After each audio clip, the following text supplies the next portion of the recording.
বিসমিল্লাহির রহমানির রহিম।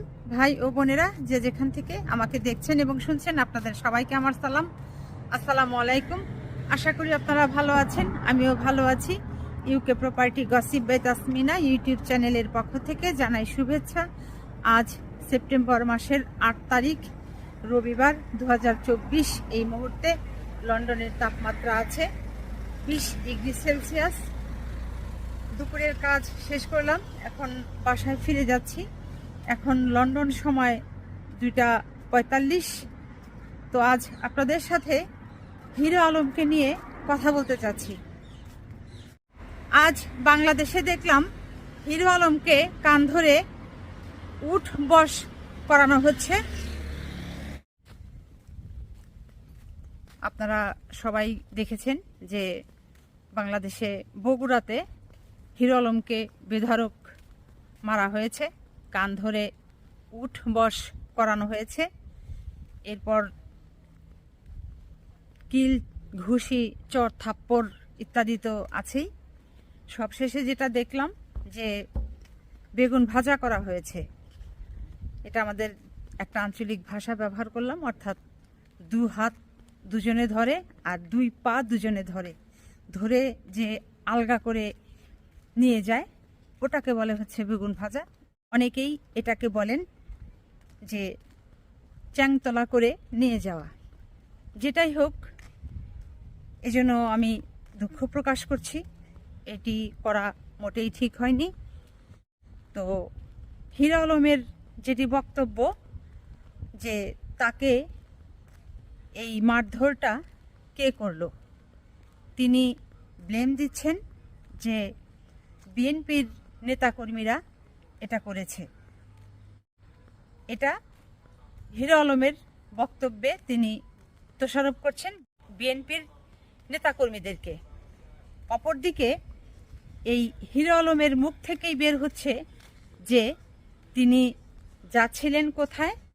তিনি আজকে যাচ্ছিলেন আওয়ামী লীগের নেতাদের বিরুদ্ধে মামলা রুজু করতে। তো সেক্ষেত্রে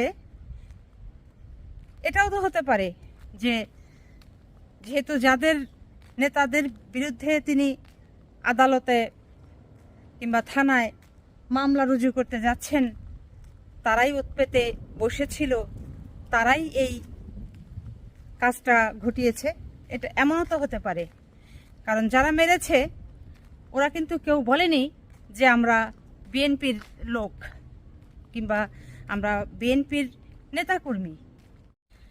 শেখ হাসিনা গত 5ই আগস্ট 2024 বাংলাদেশ ছেড়ে চলে যাবার পর তার দলের অনেক কর্মীরাই, অনেক নেতারাই যেটা করছে যে তারা আওয়ামী লীগ রূপে নয়, বিভিন্ন রূপে, কখনো আনসার বাহিনী হয়ে, কখনো গার্মেন্টস শ্রমিক হয়ে বিভিন্ন জায়গায় বিশৃঙ্খলা সৃষ্টি করছে, হামলা করছে, ভাঙচুর করছে।